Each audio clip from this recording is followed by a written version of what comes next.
Good afternoon, everyone. At Communitech, we're working hard to bring you business as virtual as much as possible while also supporting our members the best we can. Before we kick things off, I would like to take a moment and thank all of our courageous frontline workers for everything they are doing for our community right now. My name is Christina Wood, Director of Start and Scale Programs at Communitech, and I'm thrilled to have Christina McDougall, President of Artemis Canada, join us today for a look at virtual interview best practices. Before I turn things over to Christina, I just have a few housekeeping items that I'd like to share. Firstly, just a reminder that today's session is being recorded so that we can share it with companies at a later date, and you may also be able to refer back to the content shared here today. I also ask that you please keep your microphone on mute. You will have an opportunity to ask questions throughout the session and at the end of the session, but we ask that you use the chat functionality to do so. If we don't get to one of your questions today, or you have something you'd like to connect with Christina further on, please feel free to connect with her on LinkedIn. She's happy to chat with you further or after the session.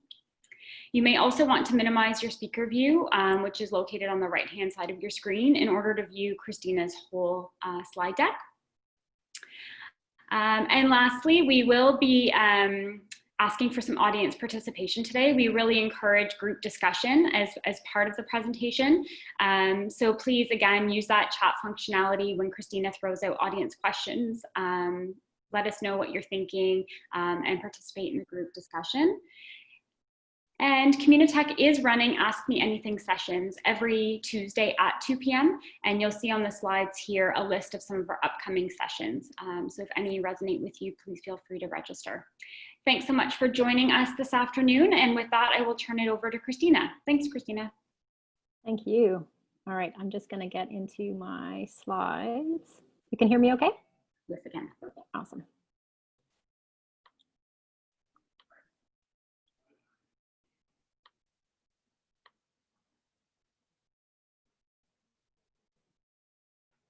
Good. Yep. Awesome.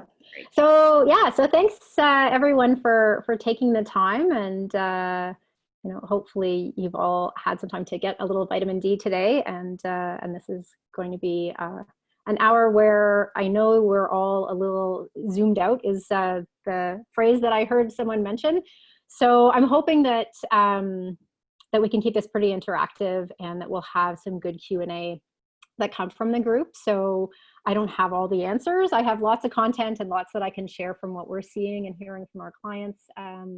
But I suspect that there are as many or more sort of good ideas and thoughts from the group as well. So let's sort of keep the sharing alive. So so the virtual interview. So obviously with everything that's happening now, you know, everything has moved, or lots of things have moved into a virtual world when it comes to work. And the good news is there are lots of companies that are still hiring in the midst of this, which has meant that we've had to move the way that we interview into the virtual world. But one of the things that we'll be talking about today too is that the interview process is just part of the customer, or the candidate and employee journey. And you know, so as a place to start, I just encourage everyone to think through the candidate and that, you know, candidate to employee journey as a whole, and really to look at the assessment and interview piece as a piece of that. So on the awareness side of things, recruitment, marketing, posting, branding, recruiting, all of those things were probably mostly virtual anyway. Apart from job fairs, which I know have evolved as well, and Communitech is doing a good job of doing some of that. We're going to focus today on the virtual interview, so looking at how we do fit assessments, and really looking at that as a two-way assessment.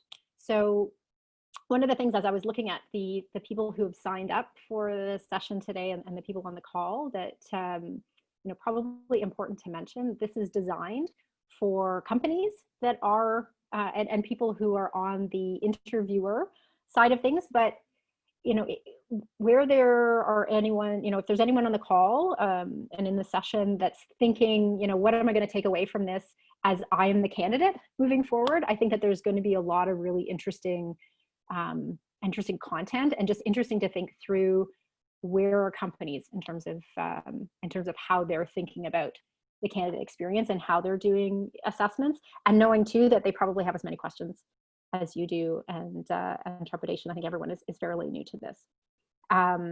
So again, as we go through the employee journey, decision making, so negotiating offers, obviously that's had to go digital. Most of that was there, or pretty close to it anyway.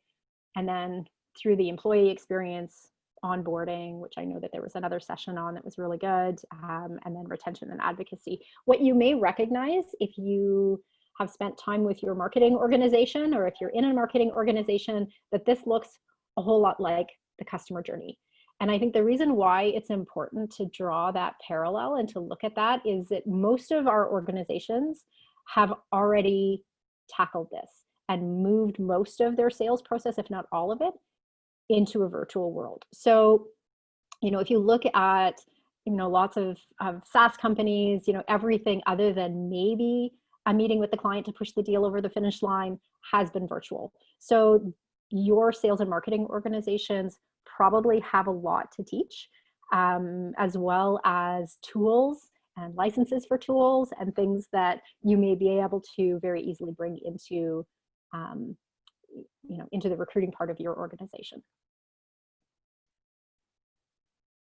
So one of the things that's important to recognize, and as I started thinking about this presentation, the first thing I thought was like, it's a how-to on how to do video interviews. And that's a piece of it, and we'll get into, how to leverage video. But it's a whole lot more than that that needs to be considered right now as we're doing interviews.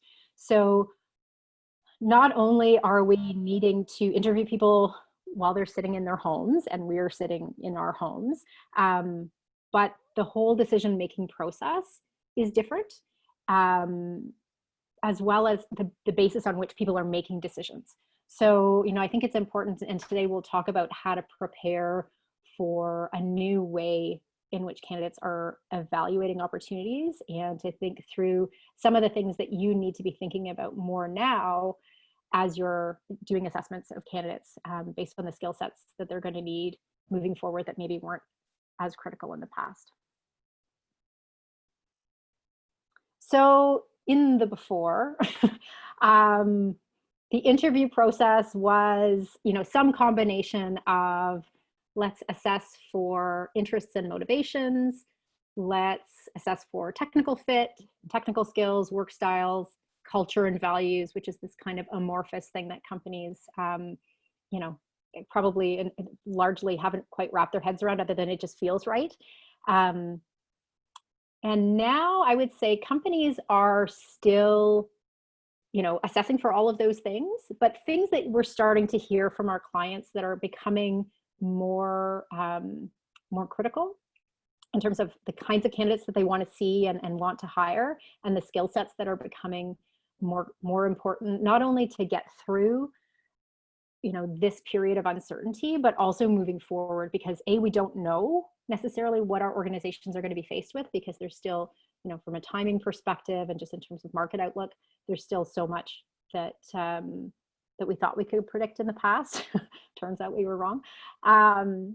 So looking at resilience and adaptability in candidates, and that's something that that we need to be paying attention to and focusing on more now. Right hand in hand with that is this idea of role ambiguity. Many of us feel like the jobs that we do today, even though they're called the same thing, are very different than they were just a few months ago. So we need candidates who are okay with that they don't necessarily need, a list of tasks that you for sure will be doing for a period moving forward. That's always something that startups have been, smart to be looking for. And I think as we move into, there's been lots and lots of news about companies moving to remote, and remote first and remote always. And I think, whether it's temporary or some hybrid moving forward, or the permanent way that we work, people are going to need to be more resourceful. So self-learning, self-service, Those are things that we need in remote workforce. An appreciation for documentation. So you can't just do things the way that it makes sense to do it, or seems, it feels right, or the way the person beside you is doing it, because that person, probably your dog. So we need the ability to work autonomously. So we're looking for those things in candidates as well. And the idea of asynchronous communication is something that's coming up again and again. So, I can think of lots of examples of interview processes, and we'll get into sort of presentations and how do you do simulations and things like that.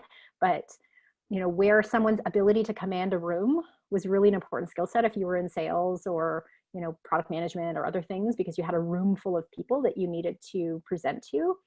And now you may still do some of those things in this kind of way, but your ability to really master asynchronous communication is much more important now, because I think that as we're moving to work from home, that's becoming more important. And interestingly, in the interview process, it's something that we don't often see because it's all live.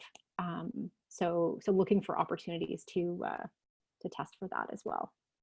And then on the candidate side of things, and this is where things are really upside down, like actually upside down, because if you think through where most people were, psychology 101 in the Maslow's hierarchy, most of the people that we were talking to at a senior level, and really at all levels, were operating at a pretty high level on the little pyramid. So, self-actualization and higher levels of sort of needs fulfillment. And we were hearing things like, tell me about the purpose, and am I going to make an impact? How does this align with my long-term vision of my career? How will I grow? As I'm assessing a team, I wanted to know, are they smart? Are they people I can learn from? Will I be inspired? And on the financial side of things, people were really looking to evaluate opportunities on the finance side of things based on what was possible moving forward. So, people were excited about options and equity and taking risk and, what is the whole package? And it was less about cash flow. So now, and I would say these are all themes with exceptions, but now the theme that we're seeing is that people are really thinking about safety and security. So we've slid down to like the lower levels of Maslow's hierarchy. So is this a role where I'm going to be employed in 12 months? Is this a company that if I physically need to go in, are they going to take care of me and make sure I don't get sick? Is it highly likely that I'm going to be successful in the job that I'm hired to do? And I think what that rolls down to is a little bit about safety. Am I not going to get sacked? Am I going to be able to get through the probationary period? Are they going to set me up for success? Am I going to be successful so that I feel secure in this role? People are having to deal with all kinds of balance. So like lots of you on the call are probably glad you're on mute because there's kids and dogs and all kinds of things happening in the background. So I've got like multiple levels of doors locked and dogs outside. But figuring out, how do you balance? And they're looking at organizations that are going to be able to support the fact that in the immediate term and maybe moving forward for some amount of time, there's going to be a lot to juggle. So the finance side of things, we're seeing that people are evaluating money differently. So really looking at, do I have a stable base salary? How does my bonus get calculated? And, how much of that is outside of my control? More so than opportunity. I think people are, again, with some exception, less risk-taking when it comes to evaluating upside and offers.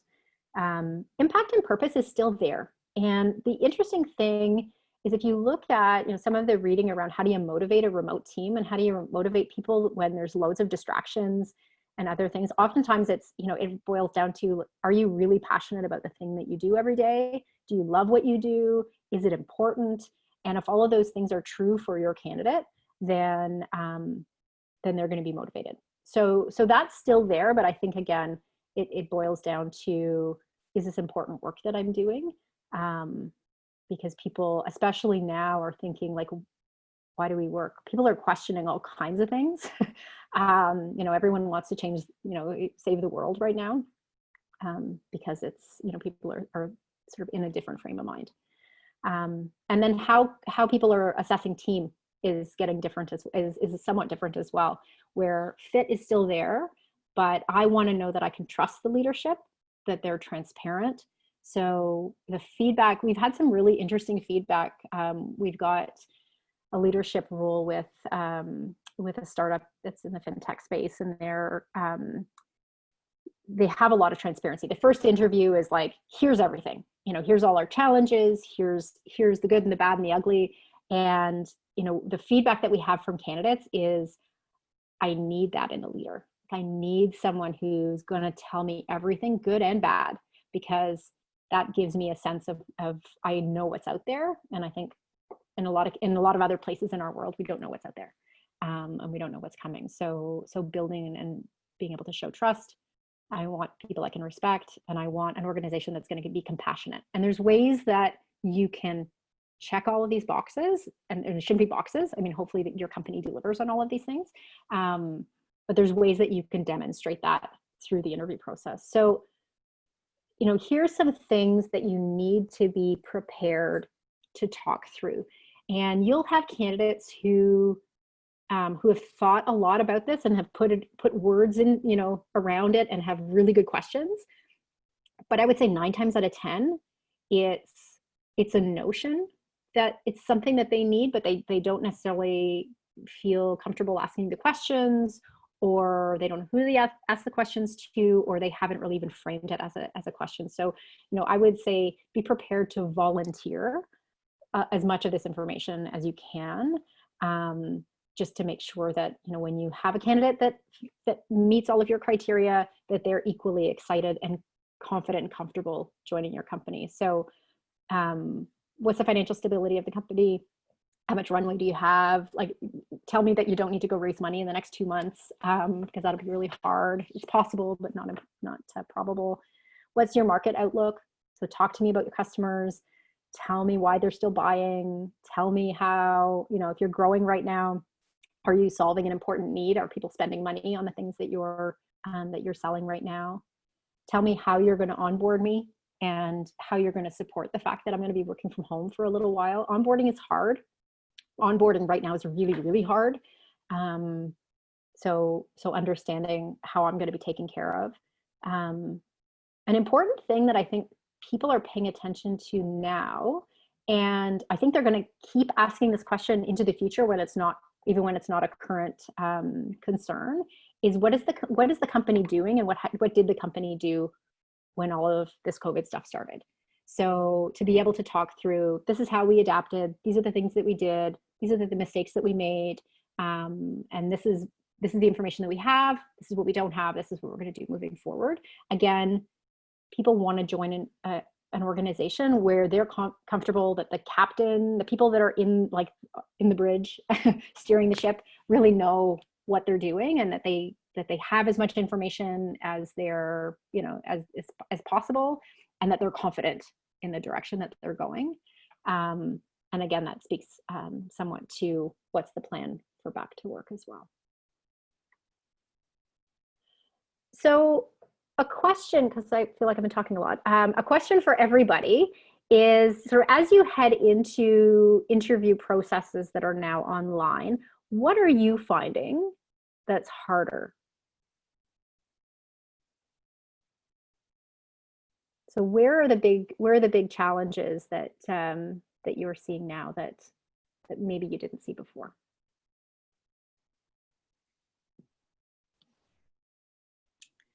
Feel free to use the chat functionality for anyone who would like to chime in. And I can get started, because so here's some of the things that we've been hearing.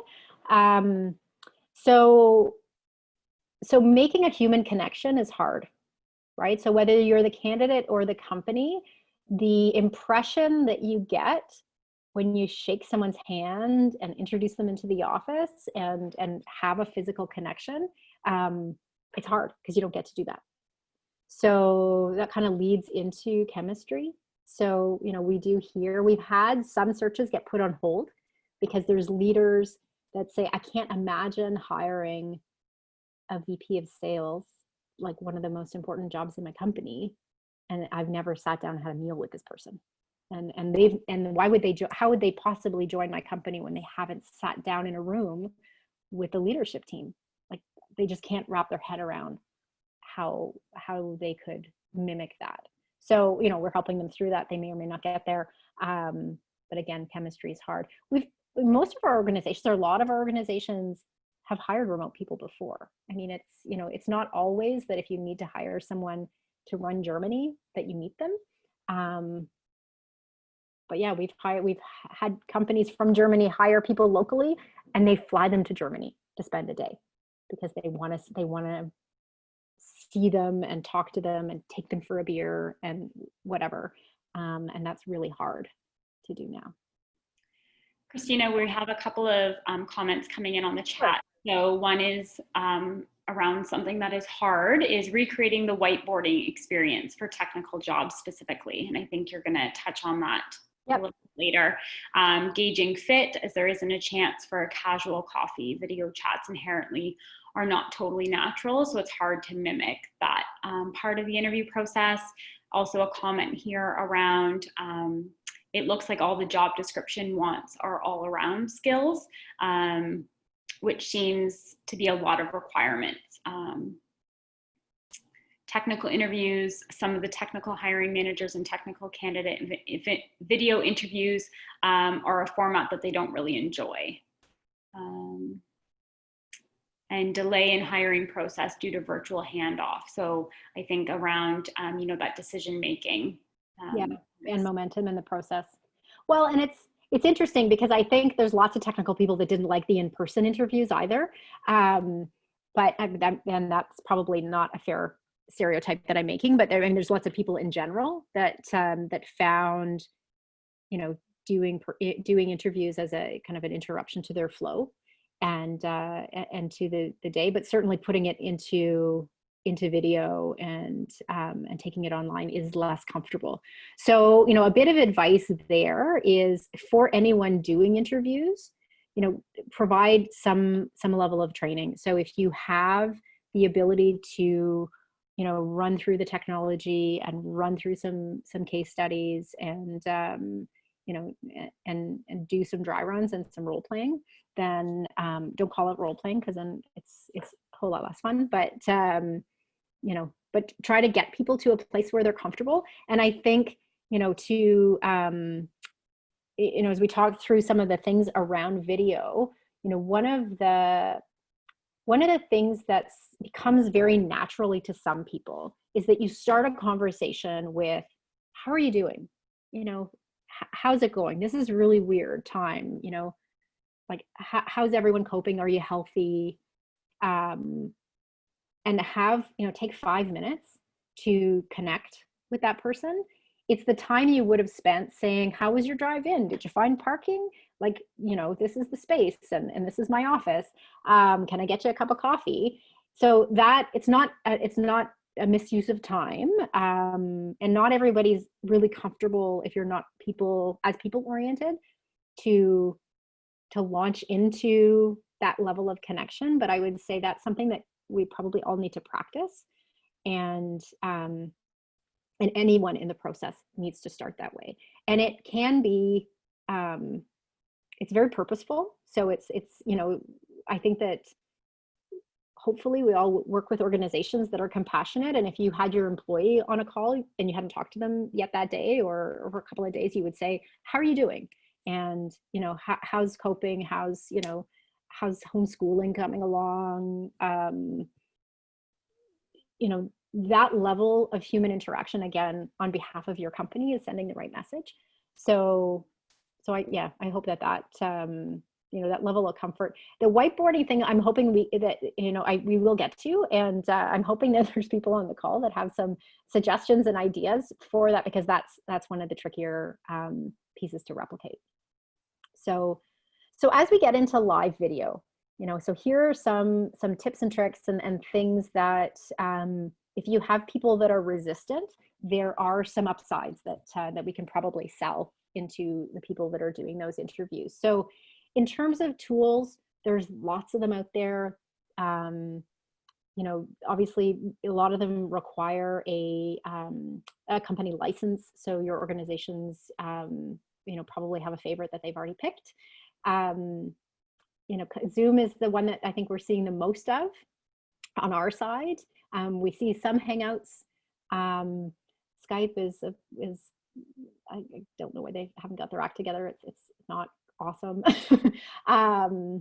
You know, we've seen WebEx, we've seen GoToMeeting, we've seen other things that I think, you know, probably speak to the fact that there's a learning and development organization or a sales organization that has these licenses, and the company is probably trained, because there's a lot of functionality in those tools that you probably don't need for most interviews.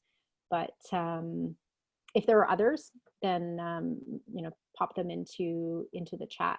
But you know, I think when it comes to, and just to jump down to consideration, so when it comes to the technical tools, the feedback that we hear most often that isn't positive is that there's a technical glitch, right? So that there's some kind of hiccup, or it's, you know, somebody's Wi-Fi, or someone doesn't know how to use the tool.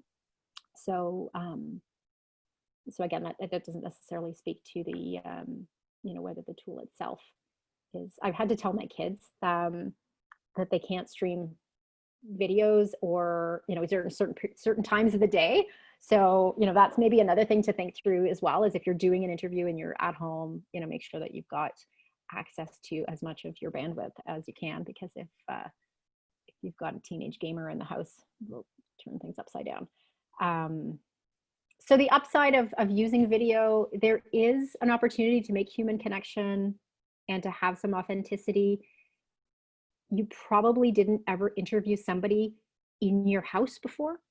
And that may seem weird, but it is very disarming for candidates as well.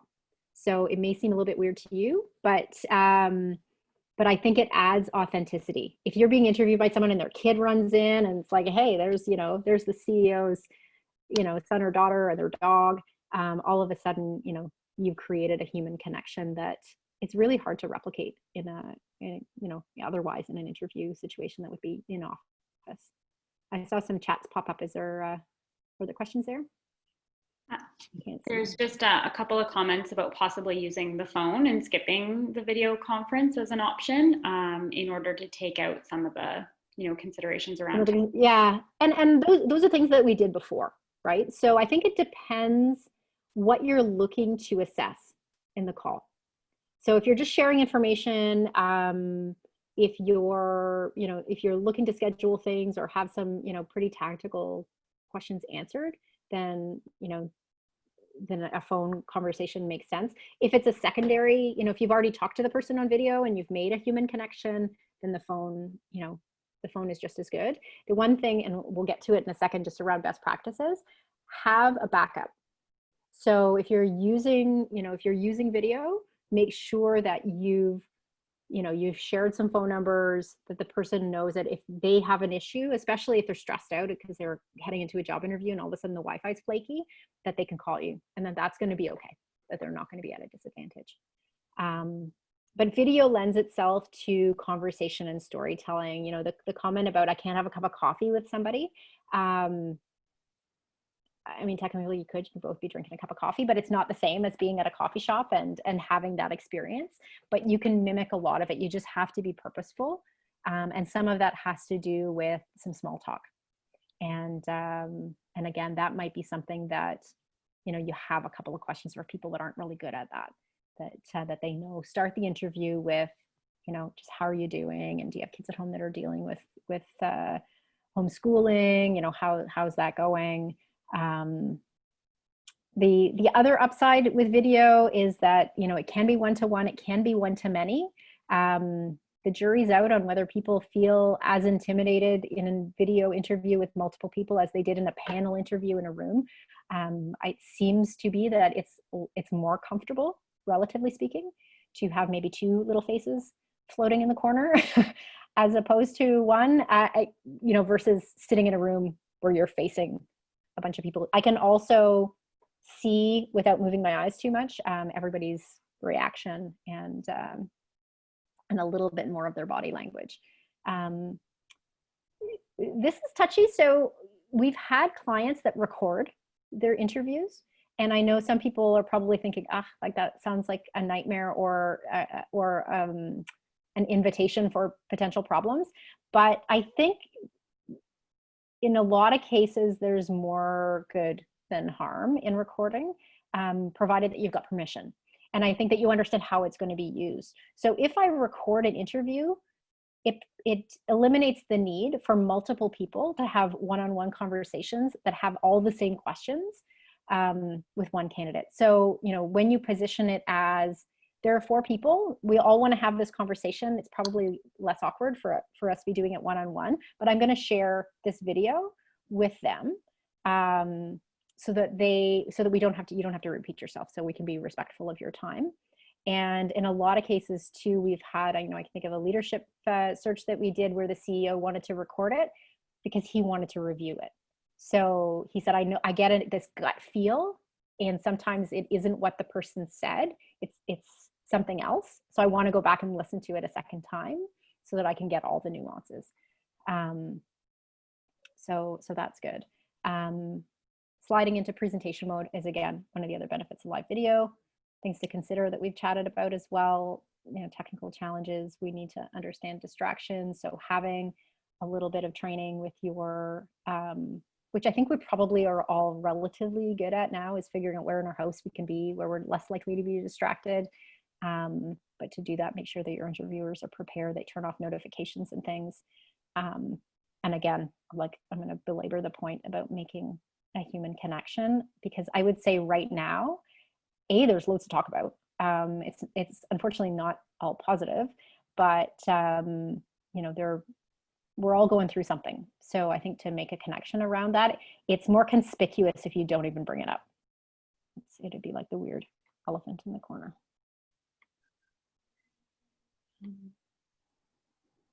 So here are some best practices. Again, I think we've touched on some of these. Prep the environment, test the tech, set a password. We've heard all these weird stories about people jumping in and dropping weird images into your Zoom calls. So having a password is probably not a bad idea. Have a plan B. So have a backup phone number probably.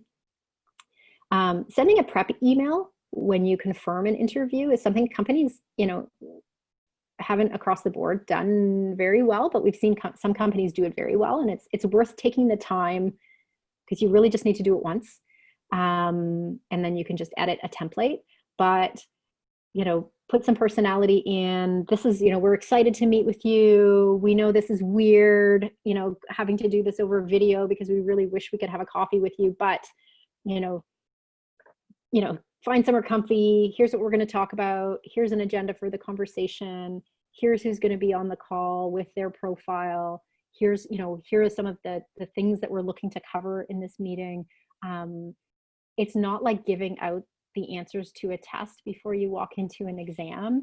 It really is just putting that person at ease so you can see their best, because it more closely mimics a real job situation where you walk in to the day knowing what's on your agenda. And, I think giving candidates a little bit of that. And then obviously, if there's recording, getting some permissions before you get on the call.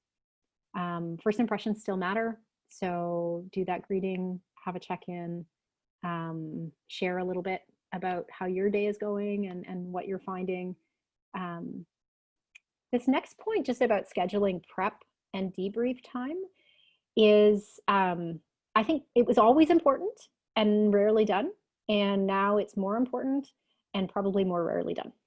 So we have back to back Zoom calls and meetings, and our schedules are full, somehow more than they were when we were in the office.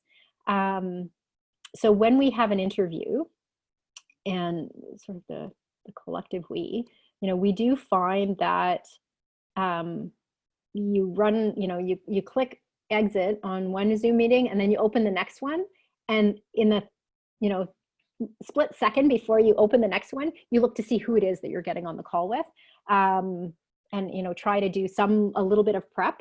So your candidates will know if you're not prepared and if your interviewers are not prepared. So scheduling in a buffer of 10 minutes before and 10 minutes after, like, it doesn't have to be a long time, but building that buffer into the before and after of every interview is a really important thing to add, because, you know, I think that, let me get the interview, let me look at the resume, let me remember what job you're interviewing for, let me wrap my head around what I want to ask. You know, interviews are something that people don't typically prepare for as much as they should. So I would say build that in. And then the debrief time as well. So give yourself a little bit of time after an interview to pull your notes together, to think about, you know, what are the things that, you know, what are the red flags, what's the good, the bad, what do you want to sleep on, you know, what do you want the next person to do a little bit more assessing of, and put that somewhere. And then I think the last thing just around best practices is that we are not hiring people because they are the best at using a video tool, probably, unless that's the job, but I can't imagine.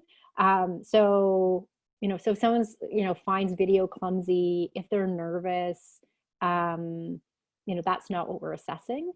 And the other thing, and this is, you know, this is an interesting one that's come up in a lot of conversations around diversity and inclusion, is don't judge the environment that the person is sitting in. So, you know, if I had a super messy, like if I just turned my camera the other way and you saw the other side of this room that you can't see, and there's like a stack of books that I haven't read, and, you know, a messy desk, and you might judge, oh, you know, she's disorganized or blah, blah, blah. But not everybody has the luxury of being able to position themselves in front of a blank wall. So if there's lots of noise, if there's a mess, you know, if there are crowded quarters, you know, if there's other voices, I've had interviews with people who live with 2 other people in a loft, and they're all on calls all day long, and they can't leave, like they can't go take the call somewhere else. So, you know, just be, you know, be accommodating, understand that that's not a reflection on their ability to do the job. So this is a neat one, and I want to get some thoughts from everyone on the call. So what we've found is that most of the interview processes that we're working through have some step that is a presentation, preparation of a case study. You know, somebody mentioned whiteboarding. Like, it's some kind of collaboration or something that requires some preparation. You know, just maybe with a show of hands, how many are using this, you know, doing some kind of presentation as part of their as part of the process? And I think that there's a reaction button at the bottom of your screen where you can give a thumbs up if you're using this type of process. I should be able to see it on the screen. All right. Lots of thumbs ups. All right. So if you're not, you know, I would, oops, I just went, I have to go back somehow. There we go. So you don't judge me based on my ability to use slides. So if you're not doing presentations or case studies, think about it, because I think depending on the role, it's a really interesting opportunity for you to see how someone thinks and what they've prepared. You know, the technology does lend itself well to, you know, to you having somebody that can share their screen and use whatever technology they're most comfortable with to do that presentation or to prepare that case study and talk through it. So, you know, if you're doing that, or if you can, you know, if you're planning on doing that, one of the things that we've seen as a best practice is to share that deck beforehand and to use it as an opportunity to collaborate on, you know, and to talk through, you know, what is the content, and to get some feedback and to give that person an opportunity to sort of to tweak, because I think that probably more closely mimics how they would be operating in the job. And also to share examples and set some expectations. So we've seen presentations where someone says, geez, I spent 30 hours on this thing and it took me a week, and, you know, it was all kinds of extra time. And that wasn't the expectation. It was like, oh no, we just wanted a high level summary. And equally, we've seen people like, oh, like I whipped this together in 30 minutes, and someone else interviewing for the role is took the whole weekend. So I think just to think through and to set expectations for that, and also to be accommodating to to understanding what kind of time do people have to put into these kinds of projects as well, because some people already have a full-time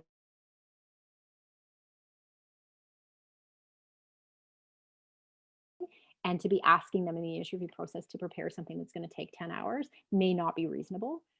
So to have as much as possible a conversation around that, and just to make sure that we all understand what's expected and that it's reasonable. Just another bit of best practice, and this is less to do with the virtual sort of world and more just around using examples and case studies, is that it should be something that isn't actual work that you're asking someone to do. So, the example that we always hear is, we had a designer, a bunch of designers come in to interview, and we had them design a campaign. And now we have 10 campaigns that we can use that we got for free. That's really crappy. So don't do that. And people are pretty savvy to it, but you can get really creative, and you can really see people at their best when you give them an opportunity to show you how they do the job. All right. So sort of moving beyond the interview, and I think, in the Q&A, we can get through some more examples and some stories around the best practices of the actual interview. But I wanted to make sure that we spent a little bit of time talking about decision making, because this is something that, when companies are successful, it's usually because they're really good at decision making. When companies are good at recruiting, it's often because they're really good at decision making. But it's something that companies really struggle with, because what we've seen happen in a lot of cases is we'll say, so how were those 3 interviews that happened yesterday? And we'll hear, oh, I ran into Dave at the water cooler, and Dave told me that he really liked so-and-so and this and this. And then I saw, this other person, and they had met the candidate, and then they told me this, and it's all, drive-by feedback. And we don't get that anymore. So it wasn't good that it was happening that way, but I think that, companies have been less sort of formal in gathering feedback and making good, solid decisions based on, set criteria about a candidate. And, and we still hear things like, it just feels good. I just like them and I don't know why. But I think the more that you pull that together in a purposeful way, especially right now, it's really important. So, how can you do that so that when a decision is made, it's more confident? Because, we have seen that we've lost momentum in a lot of process. When it comes to recruiting, things are taking a lot longer now. And I think that it's because people are dealing with less information about candidates because they've not met them in a world that's far more uncertain. So we're making decisions and having to make decisions with way less information. So our level of confidence that we've made the right hire, that we even need to make a hire, that we have a job that is actually a job that makes sense for a future that we're going into that we don't totally understand. So, the only way that we can get hiring managers to a place where they're feeling very confident is to make sure that they have all of the information in an organized way. So pick a system, use your ATS if you have one, make a Slack channel that you can pull all this information together in one place, use shared Google Docs. Doing it in email is not my favorite, just because it ends up in the giant bucket of inbox that contains everything, unless you've got some system to organize your email that's better than mine.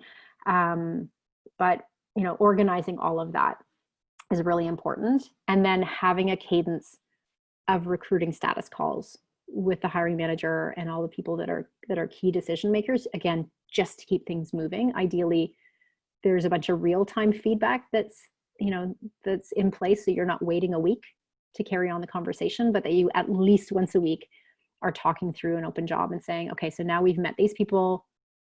who's next to meet them, who's in, who's out, why yes, why no, what's changed, where do we need to move quickly?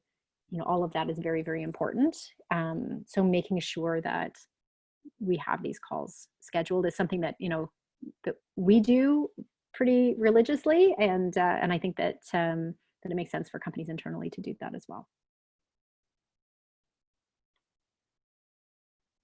So this is kind of a little bit of a brain dump, and I think where, where I'm hoping that we'll get some really creative ideas and examples and thoughts from the folks on the call. So candidate experience is still really important. So the notion that, there's lots of companies doing layoffs, so there must be lots of really great unemployed people out there that would just die to work for us, and all we need to do is get them to jump through a couple of hoops and then they're in. Like that's not the case. I would say the majority of people that we're seeing that have an offer actually have multiple offers. So, there's demand. There's companies that are absolutely growing and are seeing, kind of positive, whether it's that they're looking to take this time to stack the team because, everyone else is distracted, or they're seeing opportunity for growth through this and opportunities to really add value and to bring things together. So making sure that, if there's an opportunity right now to up your game, absolutely up your recruiting game. So here's some examples. And I would say if anyone else has examples of things that they've seen that are creative, that give you either a better candidate experience or better results from an assessment, just pop them into chat. So we had a leadership candidate who was at a late stage. Through conversations with the CEO, they realized they both really love craft beer, and so they said, let's put the kids to bed on Tuesday or whatever day it was, and get together and try show off our favorite beers and just have a conversation for an hour that mimics a social setting. And it was authentic, and it went over really well on both sides. Again, it's not the coffee shop, it's not the pub. It would have to, make sense for the people that are there. But, I think that that's a good idea. We've seen candidates invited, again, typically later in the process, to a Zoom lunch with the team. So we do Zoom lunches. Sometimes they have a theme. We may or may not be having a beach party on Thursday from our living rooms with Zoom backgrounds. But inviting candidates to that kind of fun thing is great as well. So so look at doing that. We've seen companies that have sent candidates, we would have taken you for lunch, but that's not possible. Here's a coupon from, Skip the Dishes or DoorDash or something. Order in some lunch. Let's have a chat, while you're eating, or, we'll send you a coffee. So again, doing those kinds of things, if it's possible, I think really will set you apart. We've seen some interesting use of video, and I know that there's another one of these sessions. I don't know if it's happened yet with Vidyard, just around using video, but I think using video, reusable video, is an interesting thing that we can do now that we could have done before, but I think it's maybe a little bit more impactful now, where you can pre-record greetings and introductions from the team. If part of your interview process, is the CEO, and that person just tells the story of how the company was founded, can you capture that in video so that it can be shared with everybody, maybe earlier in the process? If your team is having a regular meeting that isn't confidential information, and you think if someone could be a fly on the wall, they would really get a good feel for how productive we are and how it feels to be here in a day in the life, that would be great. Record that Zoom call with or Hangouts call or whatever it is with your team, so that you can then share it with people so that they can kind of have a window into what day in the life would look like. And then another thing that we've seen as well is that, how do we evaluate the asynchronous communication that is now becoming more and more important? Sending people questions and asking them to answer them in writing isn't a bad idea, because you'll see their writing style, and in a lot of jobs that's important. Asking to see documentation is important. obviously there's lots of rules where we need to be documenting what we do. So looking to see some of that isn't a bad idea. Communicating back and forth on email, something that's probably happening now. But again, adding that into the process of something, as something that you evaluate is interesting.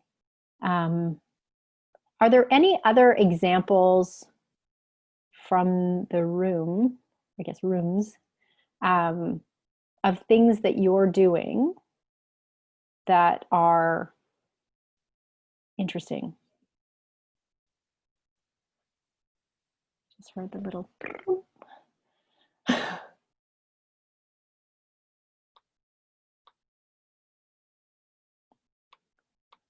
I can share one more that that came up.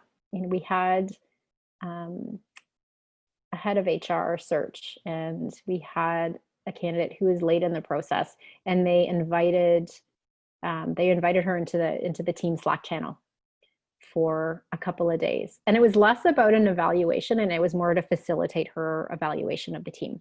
So, to really kind of understand what that looked like, but also to give some insight into, how that person might participate in conversations. Again, some organizations that works, and others it doesn't.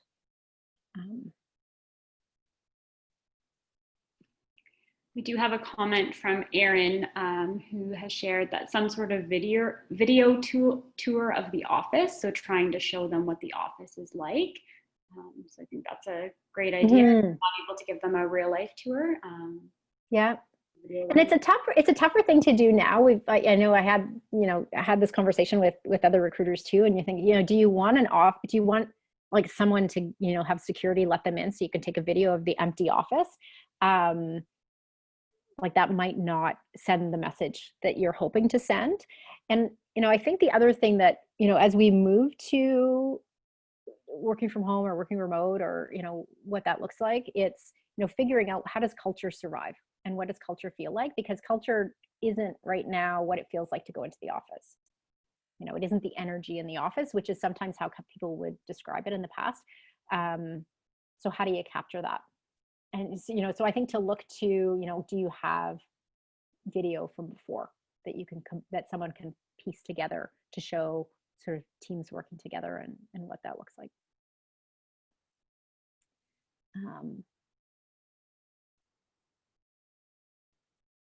I'm just looking at some other content or some other comments here. So, I think that someone mentioned that they wouldn't do the interview if it was recorded, and I think that it's a very valid point. So I think that if you have it as an option, but if someone is has an aversion to being recorded, it's not something that should be judged. It's there as an opportunity. But I think to make sure that you're disclosing if that is the case, and then having a conversation if the person isn't comfortable with it.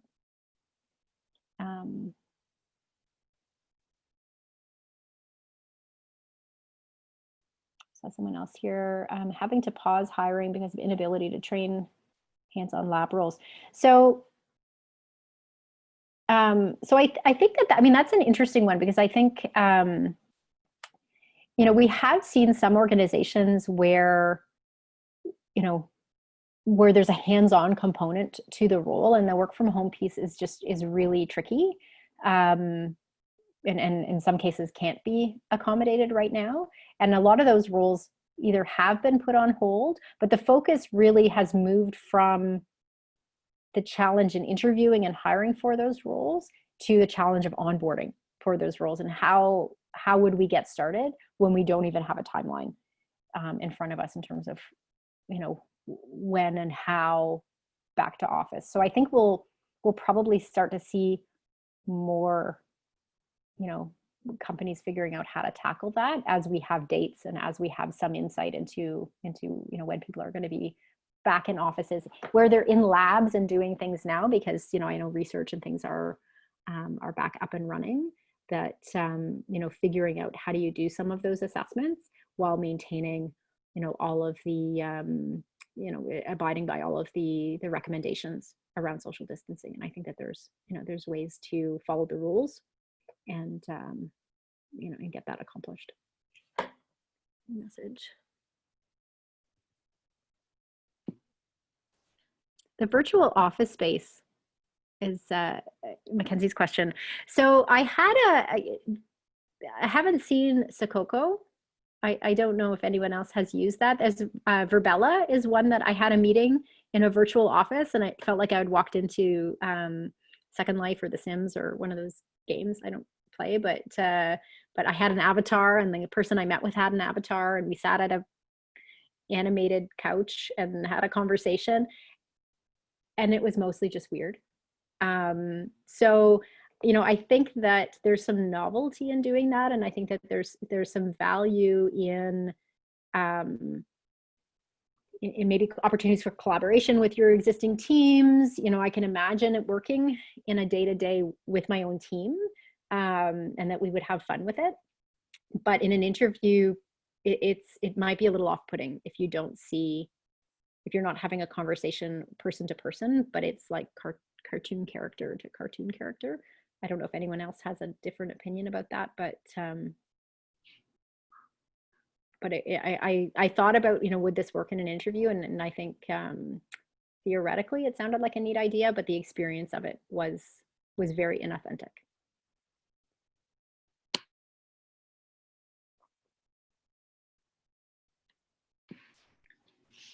We have a few minutes left, so I'm not sure if anyone on the call has any last minute questions for Christina that we didn't touch on during the presentation today.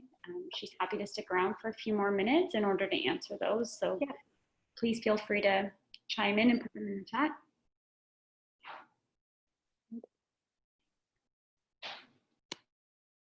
Awesome. And I think, yeah, if you prefer to just take yourself off mute and chat, then that would be good too. But so.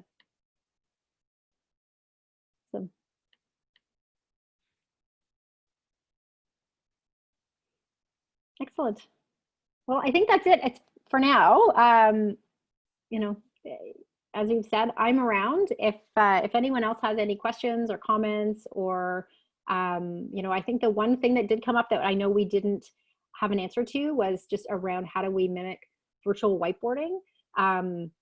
You know, I've seen it work with videos where your person has a whiteboard and you can kind of do a video recording of an actual whiteboard session. A lot of the technical tools are good once you know how to use them. But I think the challenge in asking a candidate to use a tool that maybe they're not familiar with, you know, sort of may not be a fair assessment, and it may just cause a distraction when you really want to see how someone's thinking as opposed to how they use, you know, how they can use that tool.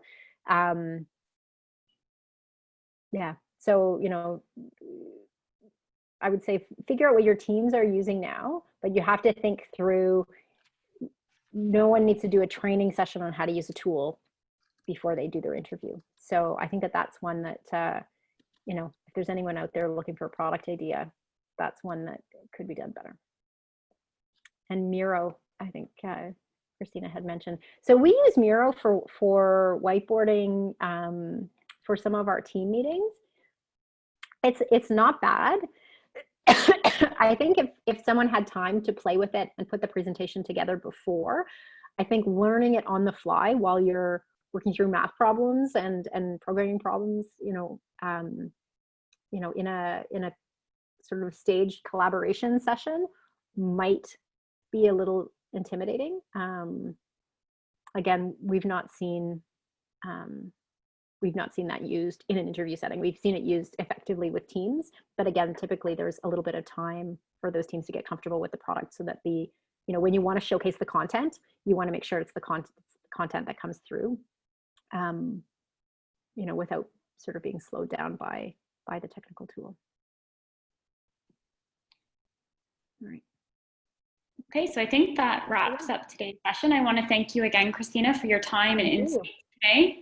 And again, for everyone who's left on the call, please feel free to connect with Christina on LinkedIn. Awesome. Have a great day, and we'll see you next time. Thank you.